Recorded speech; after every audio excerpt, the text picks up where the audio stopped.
Be honest, babe. Oh. All right. As long as it's not that sick, twisted S&M stuff.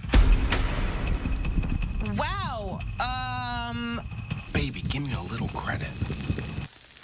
In this video, we're going to test and rank all 35 kingdom policies for Bannerlord. We've got a ton of Tailworlds math to cover, so let's jump right in. Let's start with the bottom of the barrel, the F tier policies. What's worse than a policy that doesn't work? How about one that only debuffs work? Crown Duty has 3 parts. The top 2 aren't currently working, but the third does, and it reduces settlement prosperity by 1 per day. Avoid this policy like the plague. Military Coronae also makes the F tier. Battles don't give more influence, but troop wages do increase by 10%. At least the 10% was accurately applied. After each section, we'll take a look at the rankings, and fortunately only 2 policies made the F tier.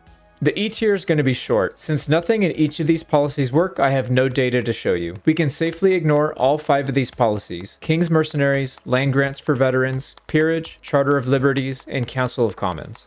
Now for the worst policies that mostly work, the D tier, starting with war taxes. The ruler doesn't get a penny from this policy, but towns and castles take the prosperity hit per day, and the influence cost for declaring wars increases, although it's not double. We can see the -1 prosperity for both a town and a castle show up on the managed town screen. Looking at the ruler war vote cost, it does go from 200 influence up to 300, which is a 50% increase and not the advertised 100%. A quick note, I retested it again after making the script, and it increases war cost for all clans, not just the ruler, so this can help slow down war votes for everybody, although an extra 100 isn't much, so this policy is mostly useless.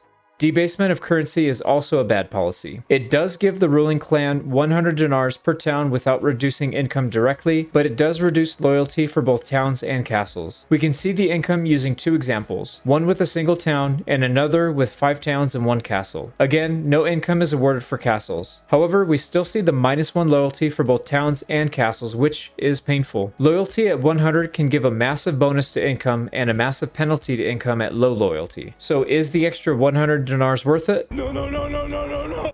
Here's a doozy. From the creators of the 1% damage captain perks, I present Hunting Rights. It gives 2 food per day at the expense of 0.2 loyalty for both towns and castles. The numbers are so small here, it's hardly worth talking about. We see the 2 food for both towns and castles in the testing. However, we also see the loyalty debuff to both as well, despite the description saying towns only. Don't vote for this, please.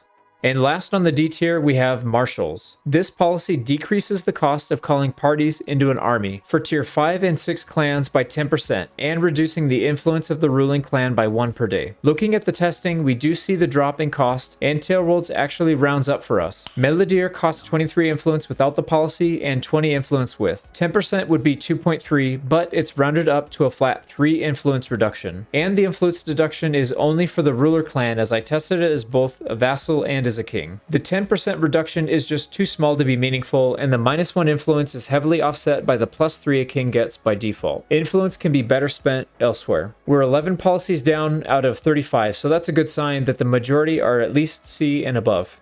There are a lot of policies in the C tier, starting with Cantons. Once this perk is fixed and working properly, it'll probably move up a tier, but for now, only towns gain the militia bonus. Recruiting speed doesn't work, and tax income is reduced for both towns and castles. We can see the +1 line item for militia in towns, but not for castles. I tested Maranat's recruitment rate, taking all troops for 10 days straight, with and without the policy active. The number of recruits available each day ranges from 14 to 21. At the end of the test, you can see without the policy actually recruited 1 more, which is well within the margin of error. Essentially, this part of the policy does not work. Unfortunately, the reduced tax income does hit both towns and castles, despite the bonus only working for towns.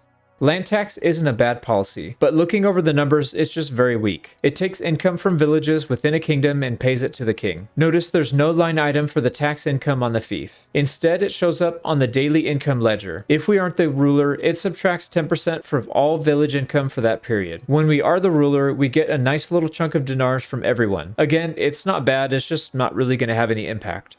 Imperial towns was a tough one to rank. It gives loyalty and prosperity bonus to the ruler's fief, but loyalty loss for everyone else in the kingdom. For a young kingdom with only a few clans, it could easily be A tier, but as we expand it should be dumped. The description says towns, but it works for castles as well and gives +1 loyalty and prosperity to both. For anyone not the king, it gives a -3 loyalty debuff. We all know how good the AI is at managing loyalty, so drop this once the kingdom expands.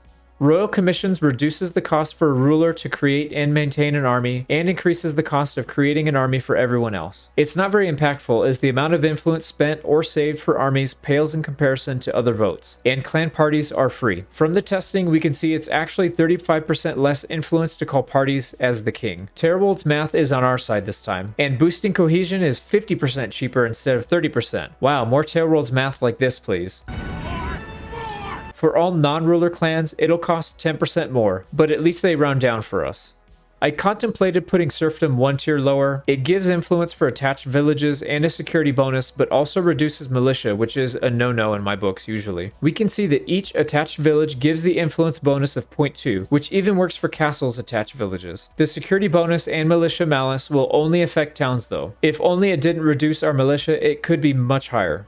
Bailiffs is actually pretty good when it's working. It gives a security bonus to both towns and castles, and if security is high enough in a town, it will give some influence as well. These come at the cost of taxes that affect both towns and castles. We can see exactly 5% tax income reduction and the +1 security boost that affects both towns and castles. Once security is above 50 for a town, it will give the +1 influence. Unfortunately, this part does not work for castles though. Where's the logic here? Here we go, another weak policy.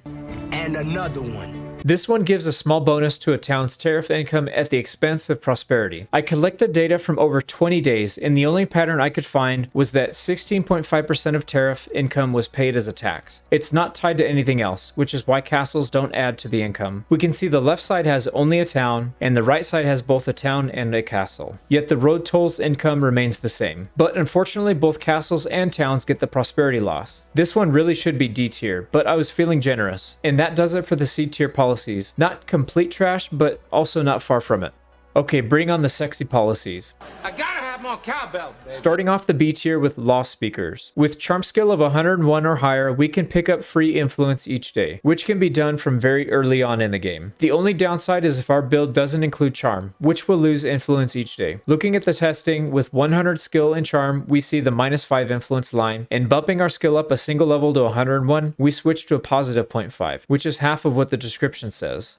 Senate is an interesting policy as it gives influence for higher clan tiers, but it makes it more expensive to call lower tier parties into an army. We see the 0.5 influence per day once we hit at least clan tier 3. The description doesn't specifically tell you, but low tiers for this policy means clan tiers 1 and 2, and does increase their cost. It rounds up to the nearest whole influence. Most clans are tier 3 and above, so the influence gain will most likely outpace the extra influence expense in the long run.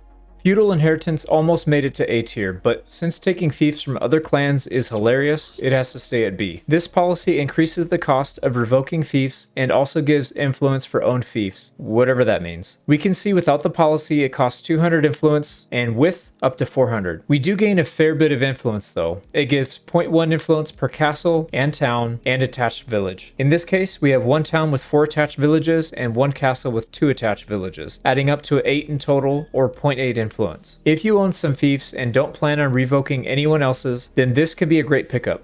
State Monopolies seems like it could be an amazing policy, but we have to look closer at the Tailworld's math. It gives bonus tax to the ruler at the expense of workshop output. Looking at the testing, it's difficult to say what the true bonus is. Using 4 different scenarios, it seems that the ruler stands to gain upwards of 10% of a town's total income, or from 25 to 35% of a village's income. The numbers were all over the place and without a clear pattern. To test the workshop output, we keep all the traders out by going to war with everyone, sell plenty of materials for the workshops to function, and buy out all the products for 10 days straight. By taking the policy, we see a massive 21 to 37% drop in workshop output, which could be ruinous for a player heavily reliant on their workshops. The reason this policy is B tier is that it doesn't harm the kingdom's income overall, as only players and notables will own workshops and there's no hit to a fief's tax income. We could also buy workshops in another kingdom's fief to avoid the production hit.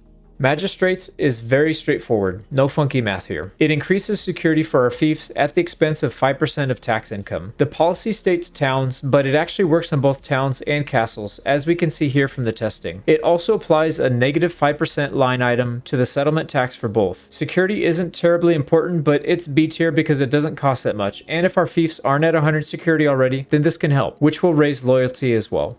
Lord's Privy Council almost made it to C tier, but since it only kicks in at tier 5, it's B. This policy grants influence at the expense of higher costs to call lower tier clans into an army. We can see the 0.5 influence added once we reach clan tier 5 or above. Looking at the before and after costs, clan tier 1 through 4 increase by roughly 20%, and it rounds up to the next whole influence. Overall, the B tier has some solid picks. A few could easily be A tier or C, depending on the circumstances of your campaign, so don't take these as set in stone.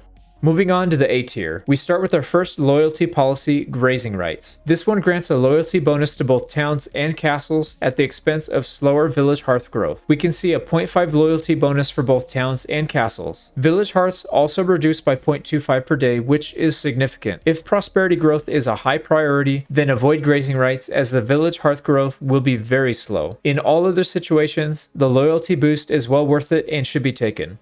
Sacred Majesty is one of the best policies to take for a young kingdom. It grants influence to the ruler at the expense of the vassals. As a vassal, it'll cost 0.5 influence per day and give the ruler +3 per day. The only reason this policy isn't S tier is because it's situational. If you're not the ruler, avoid it at all costs. If you just started a kingdom, this should be your #1 policy that you take. Royal privilege is very similar to Sacred Majesty. It reduces the influence cost of the ruler to override the winning vote from the vassals. In our test, we see 1270 costs to override the vote, and with the policy, it drops down to 1045, which isn't quite 20%. It seems they round each vassal's contribution first and then add them up later, causing the discrepancy. As the player, this policy is a must if you're the ruler, and avoid it at all costs if you're a vassal. Precarial land tenure is an odd one. It reduces the cost of calling a vote to revoke a fellow vassal's fief. As we can see from the testing, without the policy, it costs 200 to call the vote and only 100 with. The description states this only works for the ruler, but Terrible's math happens and it works for everybody. I've never seen the AI call a vote to revoke a fief, so if you plan on using this strategy, then the policy is a must. Otherwise, don't waste your influence. Here's another close call. Royal Guard increases the party size for the ruler by 60 at the expense of 0.2 influence for all the vassals. As a vassal, we see the negative 0.2 influence applied correctly, and then as the ruler, our party size does increase by 60. This is a must-have for those running a kingdom, and should probably be avoided as a vassal due to the influence drain. Noble Retinues is similar to the previous policy, but it increases the party size for all clan leaders in the kingdom that have reached at least clan tier 5 at the expense of some influence. Through the testing, we see the influence accurately applied as well as the increase to party size. For clans who aren't yet clan tier 5, this policy is wasted, but becomes incredibly important once there. It's so close to being S tier, but not quite. Back to the loyalty policies. Trial by jury increases town and castle loyalty at the expense of security and clan influence. We see the loyalty bonus applied to both towns and castles, as well as the security debuff and finally the influence debuff. The only thing holding this policy back from S tier is that security debuff. If a fief has low security, it will also lower the loyalty, which could completely negate the benefit of having the policy in the first place. However, if security isn't an issue, then this is a great pickup. There's something satisfying watching the tier list fill up. Let's move on to the final and most important group, the S tier. Forgiveness of debts gives a massive loyalty bonus and only affects workshop output. We can see the +2 loyalty working for both towns and castles. Again, for the workshop testing, we isolate our town and collect the outputs for 10 days straight. I'm not sure why pottery increased with the policy, but something odd was happening in my run. We can see a 17 to 19% drop for the 2 workshops, which is significantly more than the 5% advertised. This policy is S tier even if we own workshops. Staying at 100 loyalty will increase the fief's income anyways, so it'll cover the deficit. Tribunes of the people is supposed to reduce a town's income and distribute it back to the ruler and grant more loyalty. Fortunately, the loyalty part holds up and works for both towns and castles, even though the description states towns only. We can see the 5% hit to the fief's tax income. However, there's nothing paid back to the ruler for the testing. Trading 5% income for an extra loyalty is a no-brainer and should be taken in every campaign. It's perfect. Now for one of the biggest shocks of the video. Citizenship is supposed to increase loyalty for fiefs with the same culture as the owner, increase militia, and give a loyalty hit for non-matching fief culture. Testing the same culture fiefs, we see the bonus applied accurately to both towns and castles. However, we see our Botanian main character still getting the bonus for this Empire town, also this stinky Valandian town, and even this Empire castle. The positive loyalty bonus applies no matter what culture you are, so ignore the negative loyalty part of the policy. And to top it off, it increases our fief's militia production by 1, which is huge. This policy in its current state is S tier and should be voted in ASAP. Once Tailworlds fixes this, it'll probably drop down to A or maybe a B tier, but for now, enjoy it. Okay.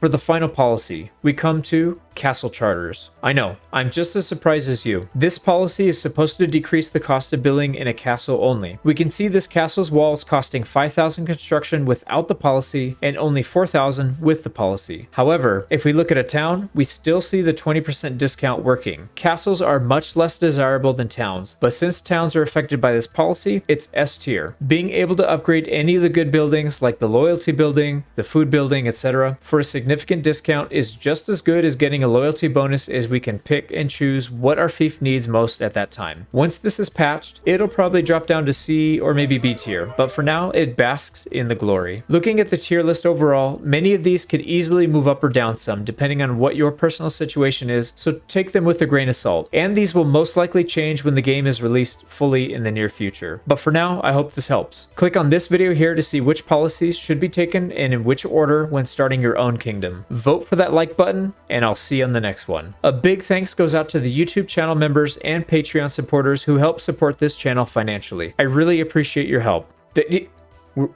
Once this perk is Royal Precarial